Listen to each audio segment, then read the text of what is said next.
بسم اللہ الرحمن الرحیم۔ زینب ٹی وی کی طرف سے میں آپ لوگوں کے ساتھ رسول اللہ صلی اللہ علیہ وآلہ وسلم کا بہت ہی پیارا فرمان شیئر کرنے جا رہی ہوں کہ ہلاک کر دینے والی چیزیں۔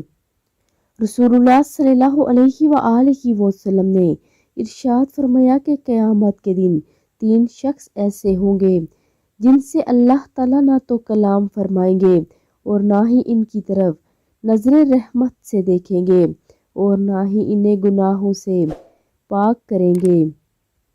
ان کے لیے دردناک عذاب ہوگا۔ آپ صلی اللہ علیہ وآلہ وسلم نے 3 مرتبہ یہی فرمایا۔ میں نے عرض کی یہ لوگ ذلیل و خوار ہو گئے، اللہ کے رسول صلی اللہ علیہ وآلہ وسلم یہ کون ہیں؟ آپ صلی اللہ علیہ وآلہ وسلم نے ارشاد فرمایا، ایک تابند لٹکانے والے اور تکبر اور غرور کی وجہ سے، اور دوسرا احسان جتلانے والا، اور تیسرا جھوٹی قسم اٹھا کر اپنا سامان بیچنے والا یعنی تاجر۔ ان تینوں کے لیے اللہ رب العزت نے دردناک عذاب کی وعید سنائی ہے۔